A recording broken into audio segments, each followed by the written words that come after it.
창 주변에서 물이 새는 경우와 천장에서 새는 경우, 왜 이렇게 새는지를 알아야 수리를 할 때 흔히 말해서 눈탱이도 안 맞고 이 적당한 비용인지, 솔직히 이 시공법을 해가지고 확실하게 고쳐지는지 어느 정도 건축주가 판단을 해야 되지 않습니까?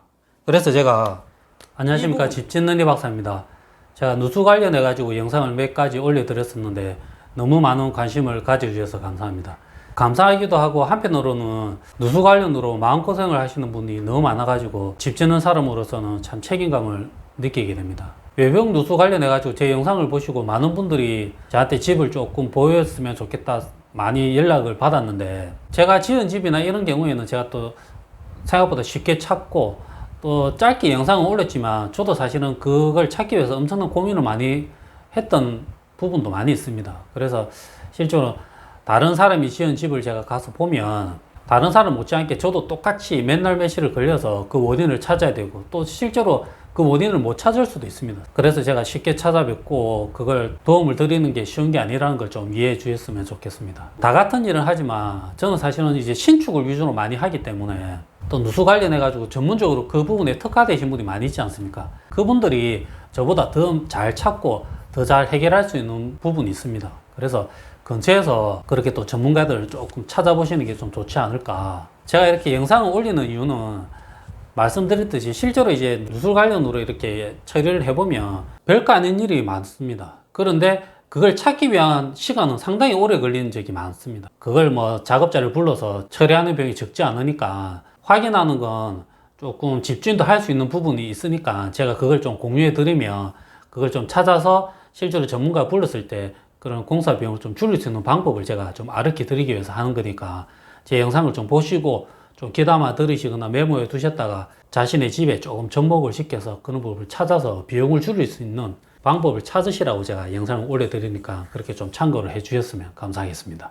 영상을 보시고 좀 도움이 되셨다 그러시면 구독과 좋아요 많이 부탁드리고, 그리고 제 영상이 집을 지으시려는 분, 그리고 집을 가지고 계신 분, 집에 살고 계신 분 모두한테 유익한 정보가 될 수 있도록 영상을 올려드리고 있으니까 영상을 좀 참고하시면 많은 도움이 될 거라고 제가 생각을 합니다. 제가 어디든 이야기를 많이 합니다. 아는 만큼 당하지 않습니다.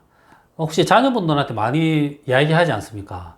그렇지만 실제로 실행을 잘 못하시는데 공부만이 답입니다. 이 영상도 공부라고 생각하시고 자세히 좀 봐주셨으면 좋겠습니다. 제가 말씀드렸더니 누수 관련해 가지고 제가 영상을 이번 영상에도 말씀을 드릴 건데, 제가 댓글을 보고 이렇게 하면 특히 유독 많은 부분을 차지하는 게 벽돌지, 특히 붉은 벽돌지, 이게 예전에 한참 많이 사용했지 않습니까? 그 부분에 대한 문의가 상당히 많았습니다. 자신의 집도 이렇는데 뭐 발수제를 바르고 뭐 실리콘을 했는데도 잘 안 잡혔다, 이거 어떻게 하면 좋으냐. 그래서 제가 그 부분에 대해서 좀 집중적으로 좀 설명을 드리려고 하는데, 이것도 하나의 댓글에서 올라온 내용이었었는데 제가 이 사례를 가지고 조금 설명을 드리려고 합니다. 어떤 내용이냐면, 자신의 2층 집인데 1층에 산다. 근데 2층에 사는 집에서는 뭐 비가 와도 누수가 안 생기는데 자신은 창문에 샌다. 그래서 제가 두 가지 경우를 가지고 설명을 좀 드리도록 하겠습니다. 1번 창문에서, 창문 틈에서 샌다. 2번 천장에서 샌다. 이 경우를 가지고 제가 한번 설명을 드리도록 하겠습니다. 자, 이 경우 같으면 제일 먼저 뭘 생각을 해야 되냐 그러면, 자신의 집이 어떤 구조인지, 뭐 방 배치나 이런 구조를 말씀드리는 게 아니라 조속조 집인지 안 그러면 철근 콘크리트 집인지 집의 구조를 먼저 아시는 게 중요합니다. 제 개인적으로 생각할 때는 제가 좀 전에 말씀드린 대로 한 2층 규모의 집 같으면 한 20, 30년 됐다. 근데 바깥에 붉은 벽돌 집이다. 그러면 한 90% 이상이 조속조 집일 겁니다. 어떤 내용이 나가냐면 내부 벽체나 외부 벽체, 벽체를 전부 다 시멘트 벽돌로 쌓고 난 다음에 바깥에 치장 벽돌을 쌓은 집일 경우일 것입니다.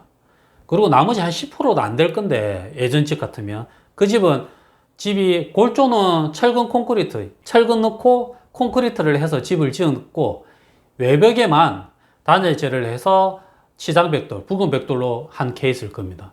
제 생각에 이 경우는 한 10%도 안 될 거라고 생각합니다. 지금은 다 이렇게 짓지만 예전에는 이렇게 짓는 집들이 거의 없었습니다. 그래서 이렇게 문의를 하시면 한 20, 30년 됐다. 이런 집들은 2층인데 바깥에 붉은 벽돌이라고 이야기하면 제 생각에는 거의 조속조 벽체의 집이라고 생각을 합니다. 제가 왜 이렇게 조속조 건물과 철근 콘크리트 건물로 이렇게 나눠서 제가 설명을 드리는지 그거를 제가 조금 그려가면서 제가 설명을 드리도록 하겠습니다. 제가 이렇게 좀 그림을 그렸습니다. 이게 어떤 내용이냐 그러면 2층 건물을 이렇게 단면으로 자른 형태입니다. 그러면 여기가 기초고 여기가 1층입니다. 이게 벽체고 위에 2층 바닥이고 2층이고 이제 옥상입니다. 이 부분이. 그리고 이 난간에 벽체를 한 겁니다. 이게 전형적인 이 조속적 건물인데 이 집은 어떻게 하냐 그러면 이제 기초를 하고 난 다음에 벽돌을 다 쌌습니다. 시멘트 벽돌로. 이렇게 시멘트 벽돌을 다 쌓고 난 다음에 슬라브 콘크리트를 치고 또 위에 벽돌을 쌓고 그 다음에 슬라브를 하고 옥상 난간도 똑같이 이렇게 시멘트 벽돌을 쌓을 겁니다. 그렇게 하고 난 다음에 외부 치장 벽돌을 시공을 합니다. 치장 벽돌을 어떤 형태로 되냐 그러면 제가 빨간색으로 표시를 했는데 이렇게 내부에 시멘트 벽돌을 쌓고 난 다음에 바깥에 이렇게 빨간색 치장 벽돌로 이렇게 쌓게 됩니다. 이 사이에는 단열재를 넣게 됩니다. 단열재를 넣는데 이 사이에는 예전에는 거의 이렇게 단열재를 중요성을 잘 몰랐는지 잘 안 넣었습니다. 또 안 넣기도 안 넣고 넣는다 하더라도 그냥 대충 끼워 넣었습니다. 그래서 좀 집이 춥습니다. 사실 예전에는 주택이라서 추운 게 아니라 제가 상담을 해보면 많은 분들이 주택은 춥고 아파트는 따뜻하다 이렇게 생각을 하시는데 그게 아니라 주택을 똑바로 시공을 안 했기 때문에 추운 겁니다. 주택도 똑바로 시공을 하면 얼마든지 따뜻해질 수 있는데 예전에 이렇게 집을 지었던 분들이 전부 다 제가 단정 지을 수는 없지만 많은 분들이 비전문가들이 많이 집을 지었습니다. 그래서 이런 단열이나 이런 거에 별 신경을 안 썼던 것 같습니다. 그래서 집을 뜯어보고 하면 참 단열이 허술한 부분이 너무 많습니다. 그래서 추운 거지 주택이라서 추운 게 아니기 때문에 그런 거는 좀 오해를 안 하셨으면 좋겠습니다. 이렇게 해서 벽돌이 되는데 뭐 예를 들어서 여기에도 창문이 중간에 있겠죠. 아무래도 이렇게 창문이 있을 겁니다. 그래서 대부분 보면 제가 좀 전에 말씀드린 듯이 창문에서 비가 오면 이 창 틈으로 해서 1번 세고 2번은 이렇게 천장을 칠 겁니다. 천장을 쳤는데 두 번째는 빗물이 들어와서 천장에서 빗물이 떨어진다. 이렇게 두 번째 케이스가 있습니다. 근데 이게 왜 이렇게 새는지 원리를 아셔야지 나중에 작업자가 오거나 뭐 수리를 할 때 흔히 말해서 눈탱이도 안 맞고 이 적당한 비용인지 솔직히 이 시공법을 해가지고 확실하게 고쳐지는지 어느 정도 건축주가 판단을 해야 되지 않습니까? 그래서 제가 이 부분입니다. 이 부분을 조금 확대해서 한번 그려서 설명을 드리도록 하겠습니다. 제가 이렇게 확대를 해봤습니다. 지금 이 부분을 창 상부에서부터 이 2층 바닥입니다. 이 부분을 확대한 겁니다. 그러면 이 부분, 2층 바닥 이 부분이 이 부분이고 여기가 밑에가 1층이고 여기 위에가 2층입니다. 그리고 조금 말씀드린 대로 이 벽체는 전부 다 시멘트 벽돌로 이렇게 쌓을 겁니다. 시멘트 벽돌로 쌓은 다음에 위에 슬라브를 치고 그 다음에 다시 시멘트 블록으로 쌓고 다 쌓은 다음에 바깥에 스티로폴 단열재를 넣고 바깥에 붉은색 치장 벽돌을 마감을 지을 겁니다. 그러면 벽 두께가 여기에는 한 20cm가 되고 안에는 단열재를 이 정도 넣고 한 5에서 6cm 정도 공간을 차지하고 바깥에 이 벽돌이 한 10cm 정도가 됩니다. 그러면 이 벽 두께가 기본적으로 한 35cm에서 한 40cm 가까이 됩니다. 벽 두께가 전체. 그리고 창문이 밑에 이렇게 달라붙을 겁니다. 이렇게. 그러면 조금 전에 말씀드린 대로 창 주변에서 물이 새는 경우와 천장에서 새는 경우 왜 이렇게 새는지를 알아야 보수를 할 수 있지 않겠습니까? 제가 저번 영상에도 말씀드렸듯이 이런 바깥에 시장 벽돌을 하면 이 사이에 매질을 넣습니다. 줄눈을.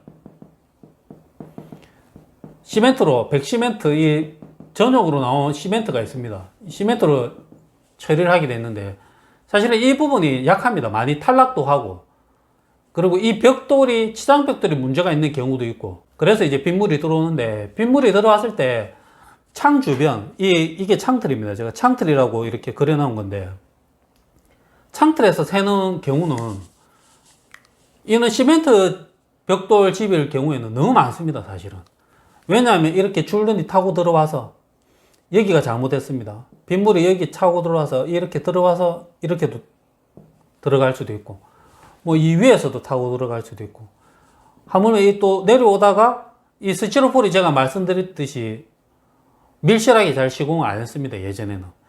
그래서 스티로폼 벽을 타고 들어왔다가 이 시멘트 벽돌을 잘 알고 계시지 않습니까? 시중에 시멘트 벽돌 저희가 생각하는 그 벽돌입니다. 그것도 생각보다 물을 엄청 많이 잘 빨아들입니다. 안에는 바짝 말라 있는데 물이 들어오면 쫙 빨아들이겠죠. 그러면 이 틈새로 이렇게 들어올 수도 있습니다. 다 들어올 수 있는 경우가 많이 있습니다. 그래서 이는 바깥에 제가 말씀드린 대로 이런 부분을 잘 처리해서 하는 방법도 있고, 그리고 이제 두 번째는 천장에서 들어오는 경우입니다. 이 경우도 상당히 경우의 수가 많기 때문에, 예를 들어서 이 창문 위에 이렇게 저희가 뭐 벽지도 하고 이렇게 천장을 할 겁니다. 천장을 하면 대부분 이 목상이라 그래가지고 달대로 나무로 이렇게 각파이프로 이렇게 지지를 해서 천장을 칩니다. 이렇게 되면 이 집은 경우의 수가 왜 이렇게 많냐 그러면, 이 붉은 벽돌로 들어와서 이렇게 들어왔다가 여기도 다 틈이 있지 않습니까? 맞죠? 틈이 있으면 이 틈을 타고 들어왔다가 바로 내려올 수도 있습니다. 바로 내려오면 저희가 흔히 보이는 천장 모서리 부분에 이렇게 물이 비칠 겁니다. 천장 모서리에 비칠 거고, 안 그러면 이렇게 안 되면 이게 천장을 타고 갑니다. 계속 타고 가다가 이는 달대를 만나면 달대 밑으로 이렇게 내려와서 물이 비치는 경우도 있습니다. 그리고 또 다른 경우도 있습니다. 2층이라 그러면 저희가 방바닥에 저희가 온돌 난방을 하기 때문에 이 바닥을 대부분 한 10cm 이상 엑셀 배관을 하고 뭐 방통을 치고 뭐 하려 그러면 이 공간도 한 10cm 이상 필요합니다. 요즘에는 요 밑에 단열재도 집어넣기 때문에 뭐 많게는 한 15cm 정도 원골조 이 바닥보다 더 올라오게 되어 있습니다. 그러면 방바닥에 한 10cm 이상 떠 있는 상태입니다. 그러면 근데 빗물이 이렇게 들어와서 이 밑에 슬랍으로도 들어갈 수 있지만 이 2층 바닥 슬랍으로도 들어갈 수 있습니다. 이렇게 들어가면 이 물이 밑으로 흐르면 2층 집에서는 인지를 못합니다. 물이 샜는지 안 샜는지. 그렇지만 2층 바닥은 물이 고여 있는 겁니다. 인지는 못하지만. 그렇지만 이 물이 고여 있으면 어떻게 되겠습니까? 어디로 빠져나가야 되는데, 말씀드렸듯이 이런 슬랍에는 실금들이 많이 가 있습니다. 이렇게. 그러면 물이 고여 있으면 자연스럽게 실금으로 빠져내려갑니다. 물이. 빠져내려가면 천장에 물이 이제 새면서 달대를 타고 내려오는 경우도 있습니다. 사실은 이런 경우는 천장을 뜯어보면 아마 표시가 바로 날 겁니다. 그래서 2층하고 1층하고 분쟁의 소지가 많이 있는 것도 제가 들었습니다. 1, 2층이 주인이 다른데 1층에서 물이 새서 2층에 이야기하니까 무슨 소리 하냐고, 우리는 새지도 않는데 너가 알아서 해라 하면서 이게 어떻게 해야 되는지 억울해 하시는 분도 있는데, 사실은 뜯어보면 어디에서 새는지 조금 확인이 됩니다. 근데 그게 뜯고 확인하는 게 쉽지가 않아서 조금 문제인 것 같습니다. 이렇게 제가 복잡하게 설명드리는 거는 집의 구조를 알아야 됩니다. 많은 분들이, 저도 그렇게 설명을 했습니다. 외부에 치장벽돌에 줄눈을 실리콘을 좀 칠하고 조금 막아 보시라고. 그걸 정확하게 막으면 괜찮은데 그렇지 않으면 솔직히 이거는 의미 없는 행위일 수도 있습니다. 또 많은 분들이 바깥에 발수제를 많이 발랐다고 하시는데, 이 발수제가 제 개인적인 생각입니다. 이 좀 말이 조심스러운데 제 개인적인 생각으로는 발수제가 영원하지도 않고 완벽하지도 않다고 생각합니다. 뭐든지 완벽하지 않겠지만 뭐 어쩔 수 없이 비용 대비해서 하는 방법이지만 참 애매합니다. 이 조족조가 제일 제 생각에는 애매하다고 생각합니다. 어떻게 찾을 길이 묘연합니다. 그래서 제가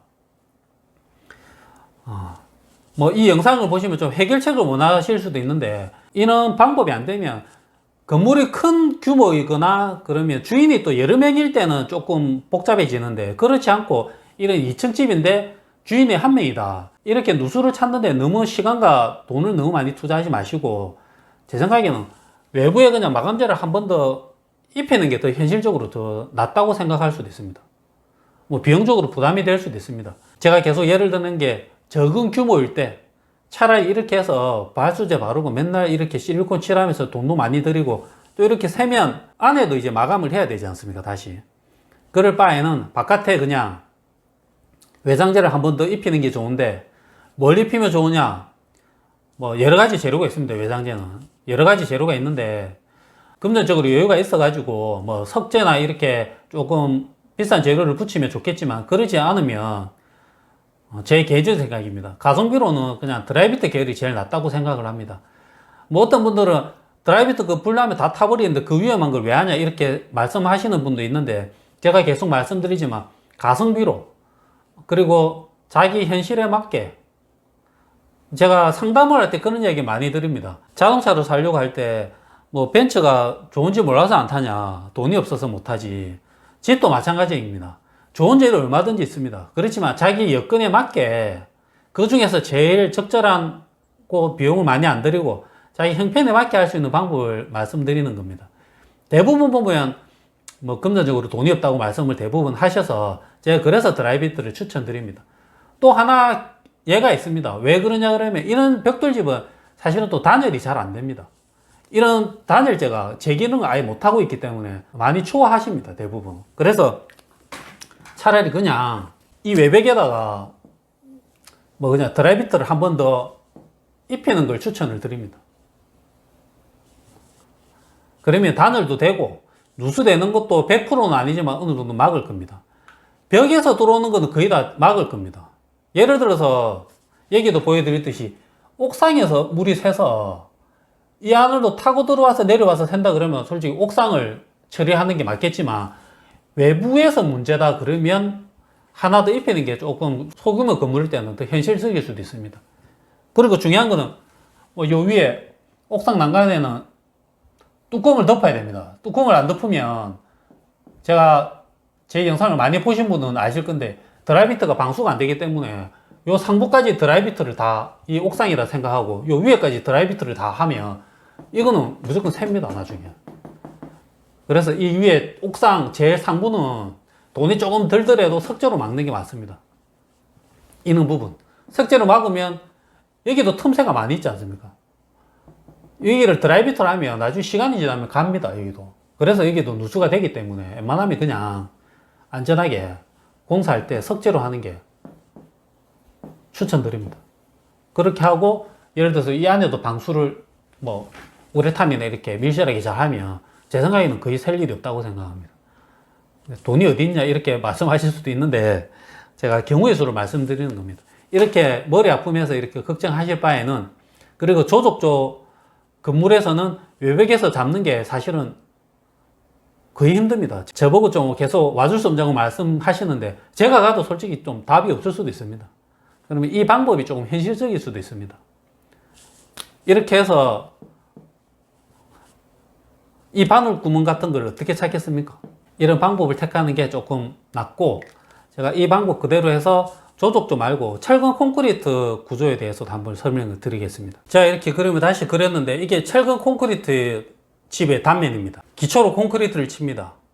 그러면 벽체하고 슬라브 천장하고는 같이 칩니다. 일체로 철근 콘크리트로 치고, 그 다음 2층도 마찬가지로 똑같이 디귿자처럼 막을 겁니다. 그리고 옥상 부분은 옥상 난간 파라펫 부분을 이렇게 칩니다. 콘크리트를 이렇게 치고 난 다음에 치장벽돌을 붙이면 어떤 모양이 되냐 그러면 이 붉은 게 이제 바깥에 치장벽돌을 하는 겁니다. 그러면 이렇게 창문이 있을 겁니다.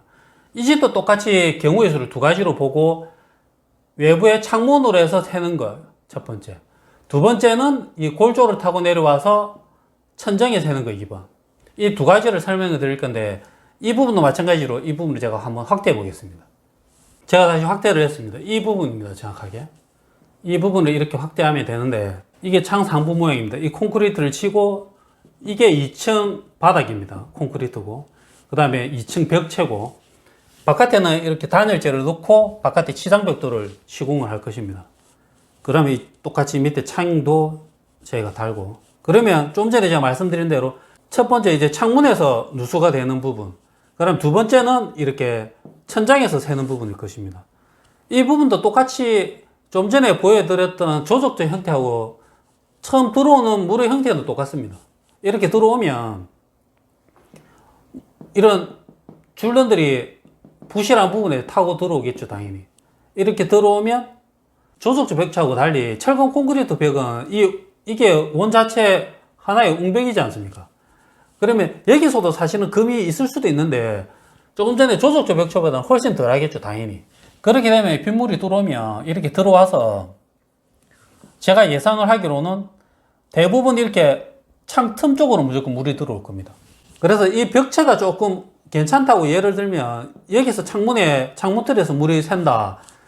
그러면 바깥에서 대부분 제가 좀 전에 말씀드린 대로 이 줄눈이 깨진 부분에 실리콘을 칠하든지 실리콘 처리를 하고 또 발수제도 발라서 했는데 물이 샌다.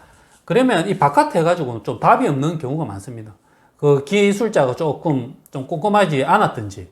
그러면 계속 두 번, 세 번 해가지고 비용만 많이 들을 게 아니라 제가 다른 영상에서도 한번 보여드렸듯이 창 상부에 있는 벽돌을 떼냅니다. 이렇게. 자.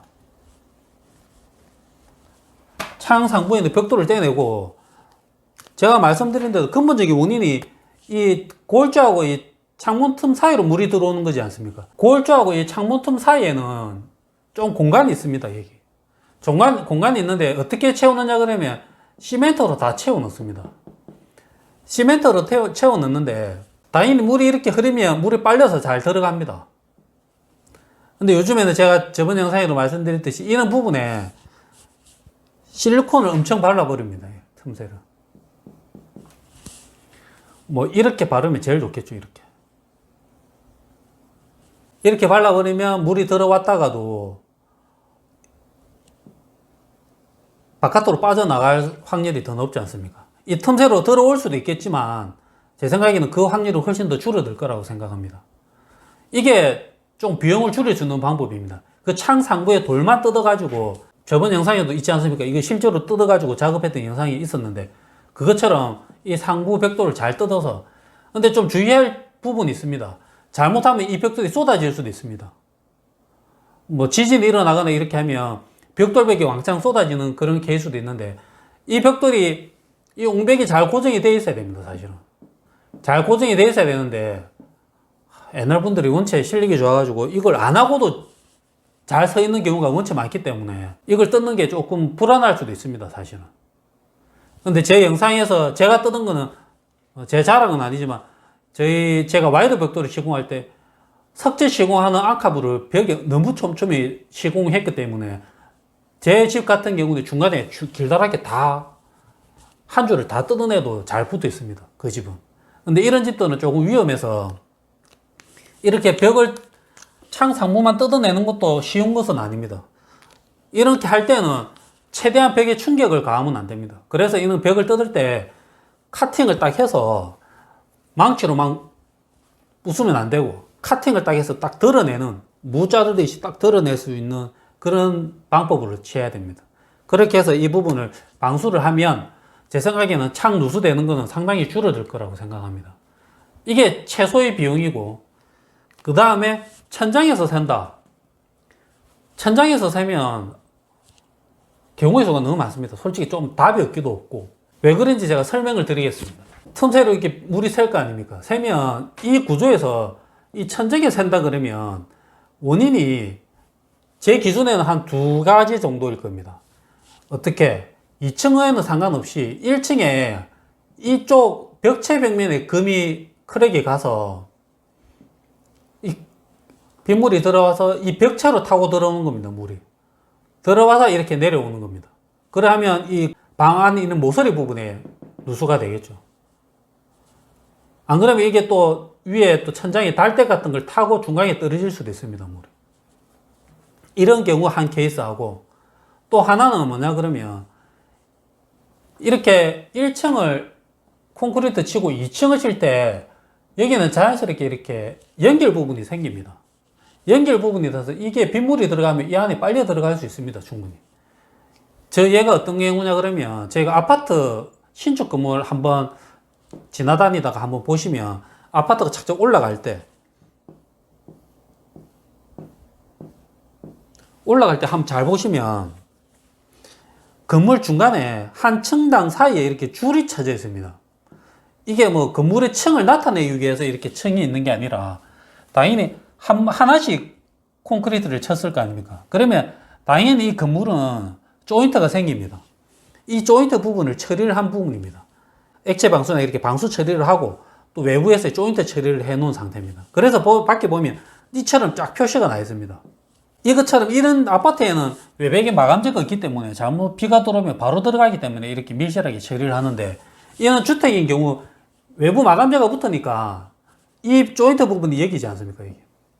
잘 처리 안 하는 경우가 많이 있습니다. 옛날 집 같으면 제 생각에는 거의 안 했다고 생각을 합니다. 요즘에는 이 주변에 건물을 골쪽 올라가면 건물 조인트 부분에 다 처리를 합니다.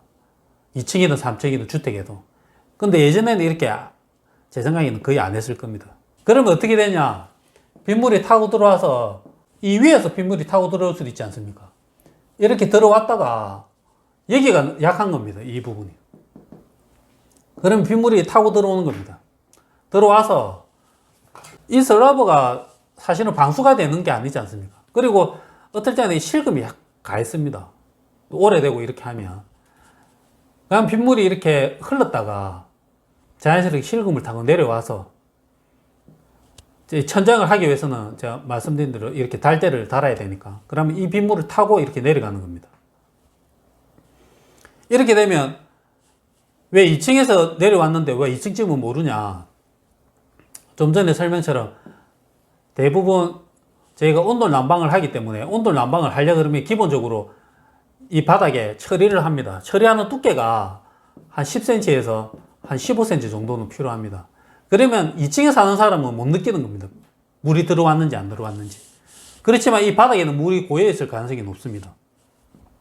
그러면 물이 들어와서 슬라브의 약한 부분을 타고 내려와서 이제 물이 떨어지는 겁니다. 사실은 이런 부분도 좀 찾기 힘듭니다.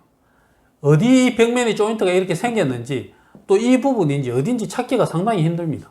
그래서 그 앞전처럼 현실적인 조언은 외벽을 마감을 다시 하는 건데 뭐 빌라나 이렇게 해서 건물이 크다 현실적으로 쉽지가 않습니다. 사실은 저한테도 그런 문의가 많이 있었습니다. 빌라 같은 그 건물 외벽에 누수가 많이 돼서 외벽에 드라이비트를 다시 하고 싶은데 공사 금액이 얼마 정도 되냐 제가 견적을 이야기하면 그 다음부터 연락이 없습니다. 왜냐? 그게 집주인이 한 사람인 게 아니지 않습니까? 대부분 한 동이나 이렇게 빌라든 조금 규모가 있든 여러 사람 다 주인이 있기 때문에 각자 이해관계가 다릅니다. 어떤 사람은 자신의 집은 피해가 없었을 거고 어떤 사람은 자기 집에 피해가 심하기 때문에 무조건 공사를 해야 되겠다는 생각도 가지는 분도 있을 겁니다. 그렇지만 자기 집에는 아무 지장이 없는데 외부에 마감을 짓는다고 세대당 뭐 몇백만 원씩 내라 그러면 선뜻 잘 그게 되겠습니까? 다 여러 세대가 다 마음이 맞아야 가능한 부분이기 때문에 실제로 쉽지가 않습니다. 그렇지만 조금 규모가 작다 그러면 제가 말씀드린 대로 철근 콘크리트 집 같은 경우에는 창틀에서 샌다 그러면 1번처럼 창 주변이나 이렇게 잡아서도 뭐 가능합니다. 그렇지만 천장에서 샌다. 제 생각에는 천장에서 샌다 그러면 이런 방법으로 잡기가 힘듭니다. 그리고 또 말씀드린 대로 뭐 실리콘이나 발수제를 해가지고 장기적으로는 조금 불안합니다. 제 생각에는 그런 비용이나 또 스트레스 받는 비용이나 집안에 마감을 처리하는 비용이나 이런 걸 따졌을 때는 외부에 한 번 더 공사하는 걸 권해드립니다. 어찌 보면 그게 더 현실적일 수도 있습니다. 제가 한 두 가지 경우를 가지고 제가 설명을 드렸는데 설명이 좀 잘 됐는지는 모르겠습니다. 댓글이나 이런 거 봤을 때 너무 이쪽으로 이제 걱정을 하시는 분이 너무 많아가지고 제가 이 부분에 해서 설명을 드린 건데 제가 이걸 설명을 드려가지고 집주인이 어떻게 해라는 뜻은 아닙니다. 자기 집이 어떻게 샌다는 걸 좀 알고 있으면 자기 집이 제 생각에는 두 가지 케이스 중에 하나일 건데 조속주 건물이든 안 그러면 콘크리트 건물이든 그러면 누수가 됐을 때 제가 이 설명드린 케이스 중에 하나일 겁니다.